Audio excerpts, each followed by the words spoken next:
Tyler, and we're here with our very special guest of honor, Pete Townshend. I don't even know how to describe him. He's a guy who invented the rock opera.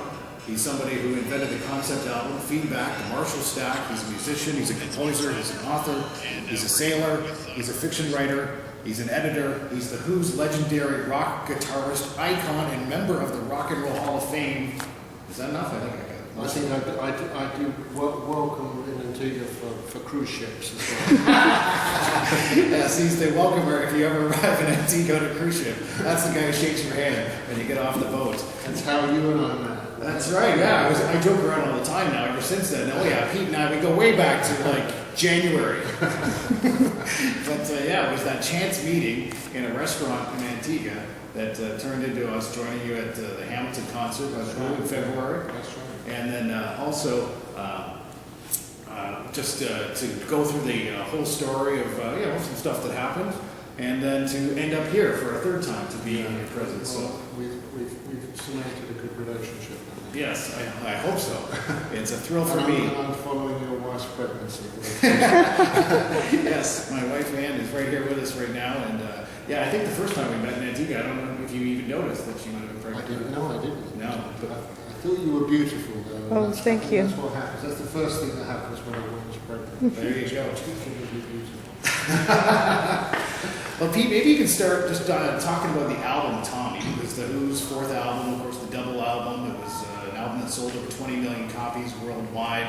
And talk about maybe what that album meant to you and what it meant to the Who's career.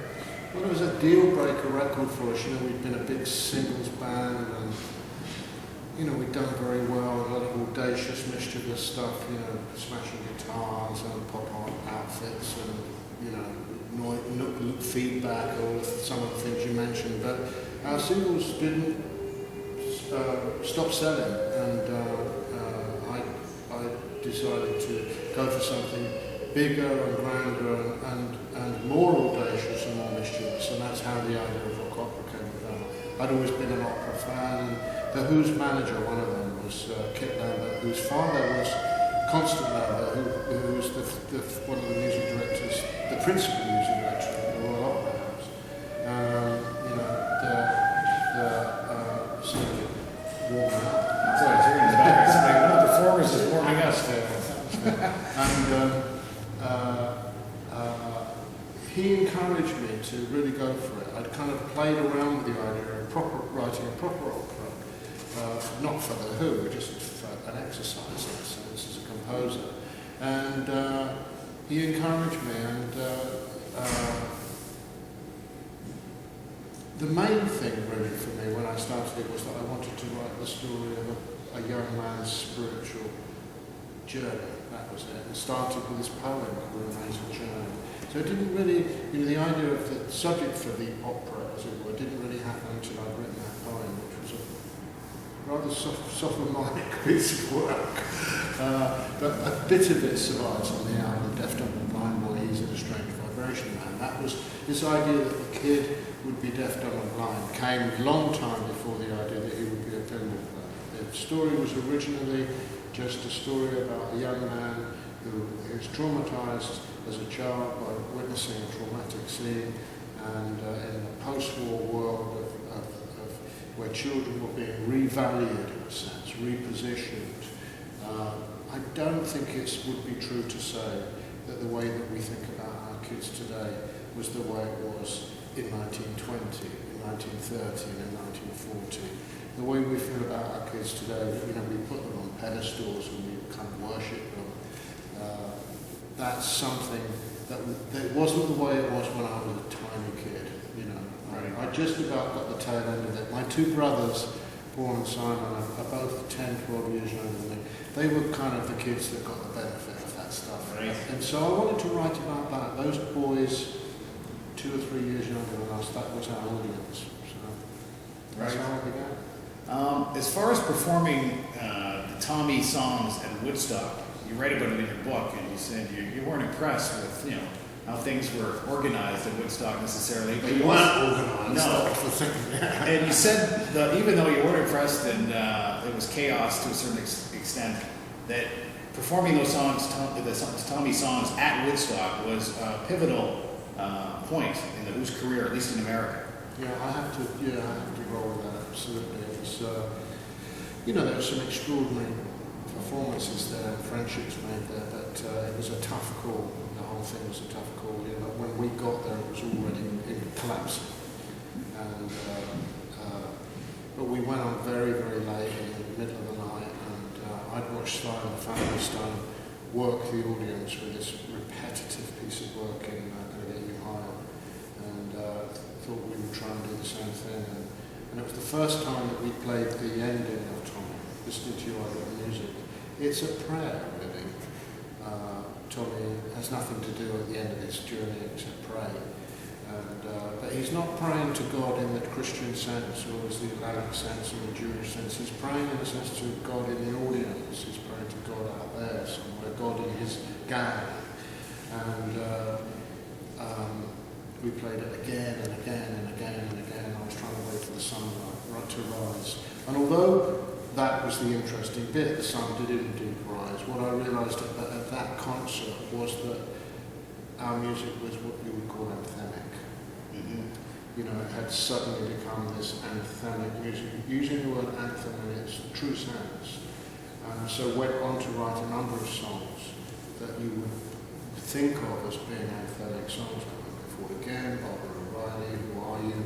These songs that, I'm not sure it's the greatest thing I've ever done to discover that, but for really big crowds, and you can play to big audiences in the rock industry, right round the corner here in Pontiac, we used to play right across the lake, we used to play to 86,000 at the stadium there. Maybe young boys trying to kill each other. But, that you need big songs for those venues. It doesn't all have to be big, but to get the big moment, you need the big songs. So Woodstock was about, the other thing about Woodstock, of course, is it gave us a series of revisits. Tommy had already been out in the USA and Canada, and been a hit. Concert brought it back, and then when the film came out, about 18 months later, it came back in the charts again. Everybody that was in that show benefited. We're talking to Pete Townshend at the Stratford Festival, and Tommy is on stage tonight. It's going to run through October 19th. Maybe you could talk now, Pete, about how you moved from the Tommy album and the live performances into a theatrical production and the success that you had in New York City back in the early 90s, where it was a smash hit on Broadway and won multiple Tony Awards, and just that transformation from a rock album to a stage production. Well, funny enough, it happened when the Who were inactive. In the early 80s, I left them and went to work as a book publisher, did a few solo albums, and I'd found the last years of the Who, particularly in the late 70s, as arduous and difficult. And if you want to know the details, read my book. It's certainly not to say that we did bad work in those years, but it was getting tougher. Partly I was a victim of that success. It was a tremendously demanding time. So I took time out, and I had an accident. I fell off a bike, a push bike, I broke my wrist, and I thought I'd never play the guitar again. And I got this call from some New York producers, and I thought, what the hell? What else can I do? I've never wanted to work in theatre, particularly in music theatre. I'd had a few stabs at that kind of work. In fact, there was a small version of Tommy when I was a musical in London. It was not a success, I have to say. Anyway, so I met Des in London first, then went to California. And what set me alight, apart from meeting Des and having an absolute certain flash that he was going to do something very special with this, was his invitation to me to work on the book with him. So that I could revisit the story myself. And I'd done that, of course, with Ken Russell with the movie, and very much enjoyed it, although that was hard work too. Working with Des in La Jolla, which was very much like this place. It was a theatre, a rep theatre, with they put up so many extraordinary productions over the years. Des was made to be the director emeritus of Stratford. He's a terrific organiser, and he's a real energy. ball of energy. It's the kind of person you need, unable to juggle many things at once. Anyway, so it was exciting to go to La Jolla, and the theatre there is right in the middle of the campus. So from that moment on, wow, it rolled everything, every incarnation of it was extraordinary. Yesterday, in the afternoon, coming here and seeing it again, he's kind of done it again. It's like it's another shade of this show that we cooked up down there in '92, late '92, and it went up on Broadway in '93, early '93. And it's another shade of it. It's ramped up a notch. It's quite extraordinary the way Des has employed new technology and some animation to advance the story and to keep the energy of the piece rolling. It's wonderful to work with. And as I said earlier, it does feel to me that what's great about it here is Des, from the very beginning of the first meeting, has always been proud of being a Torontonian. And, as you said, we have always had a strong affinity with Canada, particularly with Toronto. Vancouver and Montreal and Edmonton, all the other places are great too, but we've always had we're superstitious. Like the Stones are superstitious too. They have a strong affinity with Toronto. We don't know whether it's the beer or the girls or what it is. But that's what I was going to ask you. What is it about Canada? No, I think it's probably the fact that you do cross the Atlantic, but you come home in a sense. There are so many English families here. When we first played in Edmonton, I think you probably know this, we found mods on scooters. Yeah. That was quite a trip. This is many, many years after the mod movement had stopped in the UK, so it's like going back in time. But it was a wonderful experience. So we've always had that. So for me, with Tommy and working with Des here and seeing it here, it's like closing of a circle. It's a wonderful time. It's his last piece here. He's moving on. Somebody else is taking over. Fred, a wonderful fellow, Des says. So I'm sure Stratford will continue wonderfully, I'm sure. And it's an extraordinary place here. If you're a Canadian rock fan and you want to have a weekend of culture and fun, they're doing Bard Spirit here. It's an old Mel Coward thing, and doing Fiddler on the Roof might not be your cup of tea. But if you've never seen a musical that at all, come and maybe see one here. Tommy will be a good one to start with if you're a rock fan, because the music and the band here, they're shit hot. We're talking to Pete Townsend at the Stratford Festival, and they were telling us earlier that this production of Tommy will be the biggest musical production that they've ever done here at Stratford Festival. And we were talking about how you're going to see some different type of characters showing up here than the usual ones that might show up at Stratford. I'm worried about the expense of it for them. I have to say, I was sitting there yesterday thinking, my God, they spent some money here. Yeah. And it's a very swish production. It's exciting.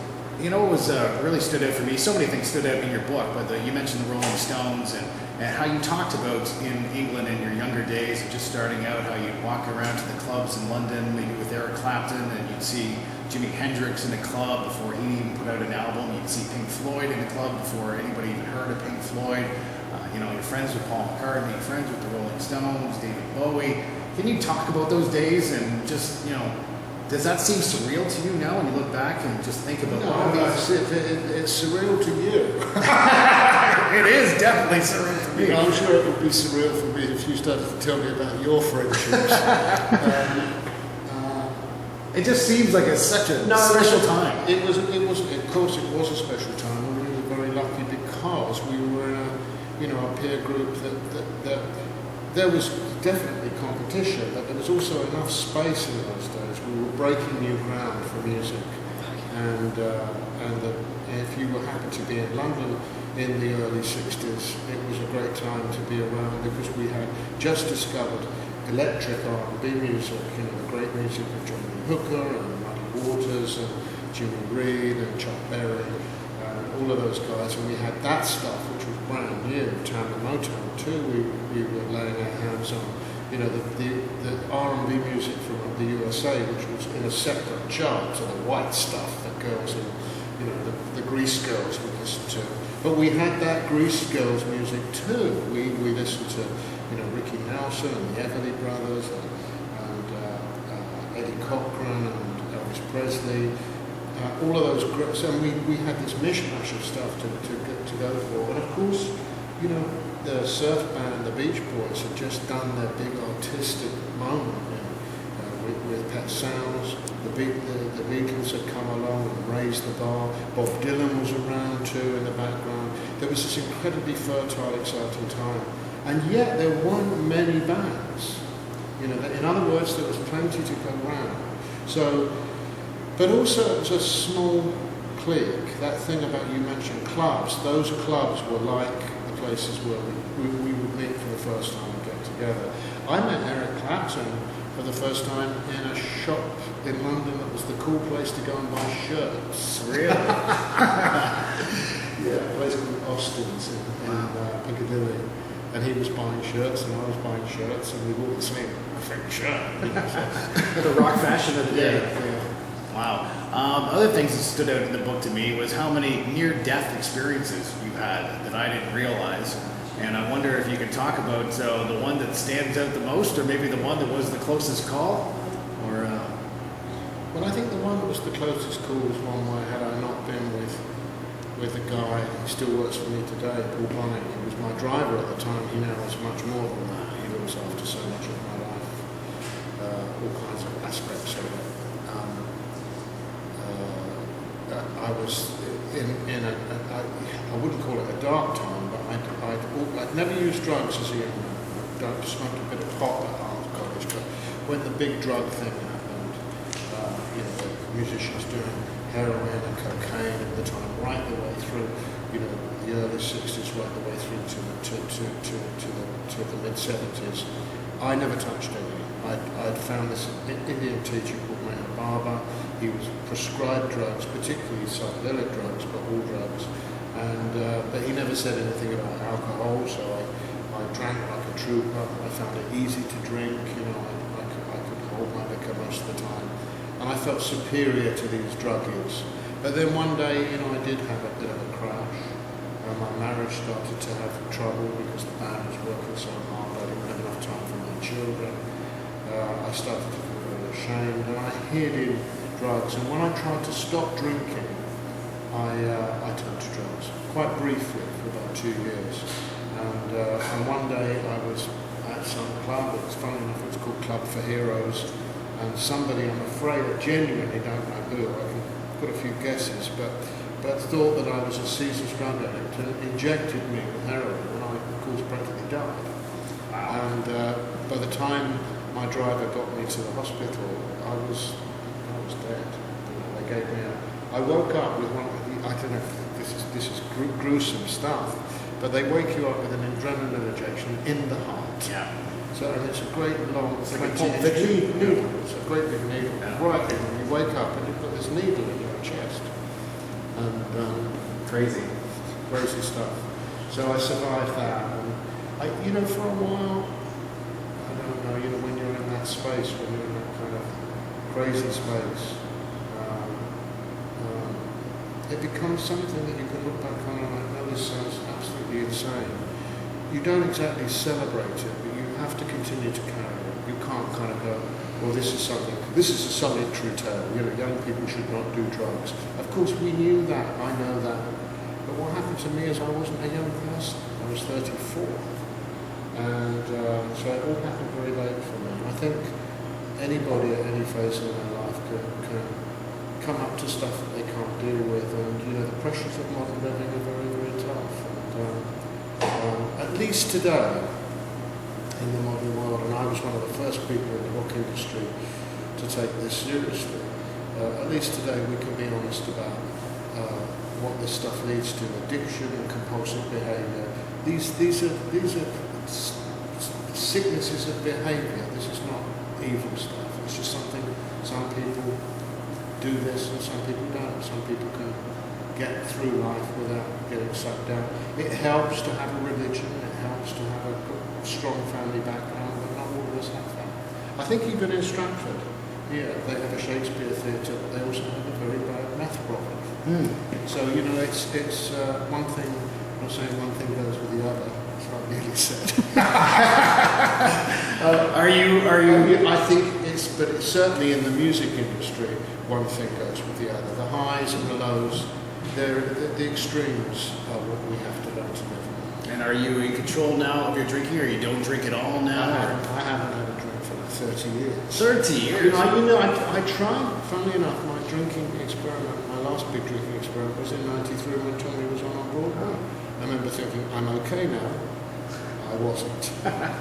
Talking to Pete Townshend here at the Stratford Festival. I'm not going to keep you here much longer, Pete. We really appreciate you dropping by. We were talking about the Rolling Stones earlier and how they are, I know you're good friends. You inducted them into the Rock and Roll Hall of Fame back in 1989, and now here they are on their 50th and counting tour.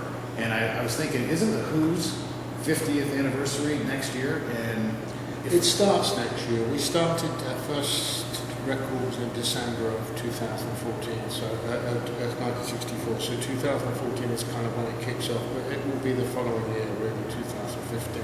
And what are the plans for that? Right now, we're jockeying stuff. We're kind of tossing stuff around. You know, the fact is that the only thing that, you know, this is true of the Stones, the only thing that any other band, you know, that you can do stuff. You know, you can have an art exhibition, you can do all kinds of stuff, but you can make a movie, you can do TV shows. What people really want to do is see them perform. So we should see what we can come up with. I've really enjoyed working with Roger on these recent shows. You know, he's gone into a new creative mode, so we're much more like creative equals now. You know, he was before this he was just the singer. He did a great job, but he was just the singer. He's never written songs for the Who. Never really had much to do with the creative drive. He's always been the figurehead. And of course, in the last Quadrophenia tour, which we took to Hamilton and to Toronto, those shows, it was his show that he performed, his version of Quadrophenia, and it got great reviews and people love it. So there's a possibility we might do that again. We might bring that back to Canada. We might bring a Greatest Hits show back. I don't really know. We may do nothing.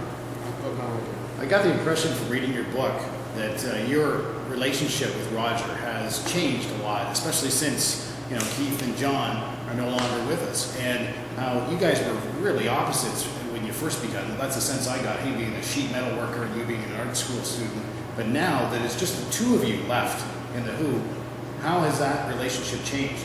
You're right, it has changed and it's changed for the better, but I don't think it's because the other guys have died. I think when John Entwistle died, I think it shone a light onto our relationship. But I think the light that it shone was a positive one. If there's anything positive about losing, you know, I played with John.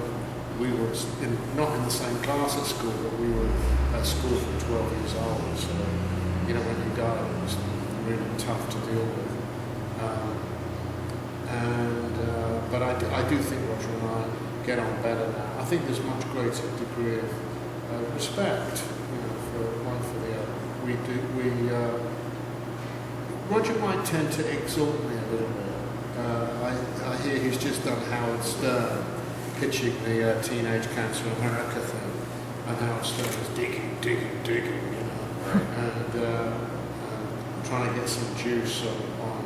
I will never do it. You know, what I wanted to do was to go on his show and tell him that I had sex with his girlfriend before he did. But nice. That's not true. Yeah. But I did know that before. His girlfriend was Michael Cerveris' girlfriend. Michael Cerveris was our first Tommy in New York. Right. So I'm very happy for him because she's a fabulous girl. The other thing I thought was, maybe a lot of Who fans don't know this, but your signature move, the windmill guitar playing, was something you stole from Keith Richards. You know, I think Who fans do know that. I hope so. You think so? Yeah. He was limbering up before a show. This is 1963, and he did this thing one does, where you stretch and I thought it was a very cool way. He swung his arm and he swept the curtain aside as it went past. And then the next time I saw him, he didn't do it. And I went up to him and I said, "You didn't do your arm swinging thing." And he looked at me like I was a complete jerk. Arm swinging thing? You know, I'm an R&B player. Yeah. And Right then, it's yours. yeah, it's mine. I've got it.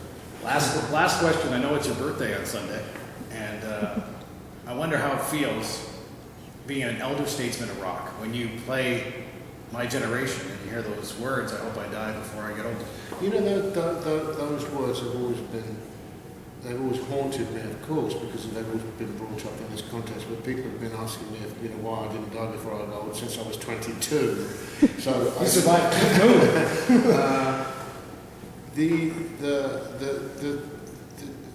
seriously, that song was about a generational divide, about not being, it's a big statement, I would prefer to be dead than to be like you. That's what it meant. Not, I don't want to grow old. It was that those days, being old was not age, it was the way you behaved. You would be old if you were part of the establishment. And I wrote that song, I was actually living right at the heart of the London establishment. I was living in a flat in Belgravia. It was one of the most expensive real estate areas to live in. You know, my rent was being paid by my manager, or not being paid by my manager, I got thrown out.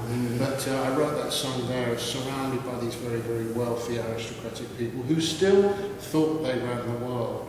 So the song was about, you know, not, I will never be you, and if I ever become like you, I'd rather be dead. And I've survived. You know, I am part of the establishment today. You know, a huge amount of what I do, not political, but a huge amount of what I do is to do with, you know, with charity work, with replacing social energies, which governments at the moment don't seem to be able to afford because they're spending so much on chasing, you know, terrorists on the internet or whatever it is that they do, and funding new African dictators, whatever they're doing, they're not getting it quite right.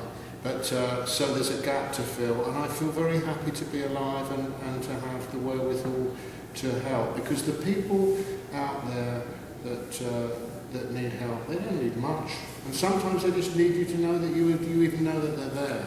So this applies to, you know, children who become adults who were sexually abused when they were young, battered wives. You know, the law, by the way, was changed in Canada for the better, the first country in the world to ever recognise that a woman who has been beaten up by her husband is not the person who should be doing the prosecution. She's in no shape, you know, to convict the man she probably still loves. So the police have to do that. So we changed that law. The Who were one of the founding. You know, it doesn't seem right necessarily, or it doesn't seem quite appropriate that a band that smashed guitars in hotel rooms, and a very beautiful one in Montreal, should be the first band to fund a women's refuge in the world. The world, we were the first band. The only other person funding that refuge was David Astor of the Churchill family in the UK. And we started the Who's charity with that job, with that concert, and that charity is one that I'm still involved with to this day. So that work is where I kind of swing into the establishment. I feel perfectly comfortable doing it. If somebody thinks I do it because I want to get points in heaven or whatever, let them. You know, I'm comfortable with who I am. But you know, I'm going to be 68. My father died when he was 69, and he looked handsome and young in that year. So I don't think it matters what you look like or how you feel. You know, the clock starts to speed up, and it's winging its way by. You haven't got kids yet, have you? Not yet. The first one's Well, one thing you'll know is that when you get up in the morning to get your kid to school, the clock seems to go at double speed. You know, you wake up at 6 o'clock, you start to prepare their cornflakes, and you look and they're already late. You know, as you get older, that's what happens. The clock speeds up, and so you get all this energy. You think, now I can do all the things I've always wanted to do. I've got money, I've got power, I've got time, and certainly the one thing that you need the most of, time, starts to drivel by incredibly quickly. Everybody that I talk to that is over 55 understands this. It's a strange phenomenon. But it's also exciting because you're winging your way towards presumably another life or whatever is on the other side. And if there's nothing, well, that's another story. I don't have time for that one. But I think you had your son, Joseph, at age 44. I'm having a child with my wife, Anne. I don't think it's considered to be. People had kids when they were young when I was born. I think because they didn't know what was going to happen in the world. You didn't trust that you were going to be here. You know, it's just something that people did. You know, I don't know, a lot of people still have children too young, but there's a bigger window now, isn't there? Women can have children up to quite safely if they can deal with the medical side of it.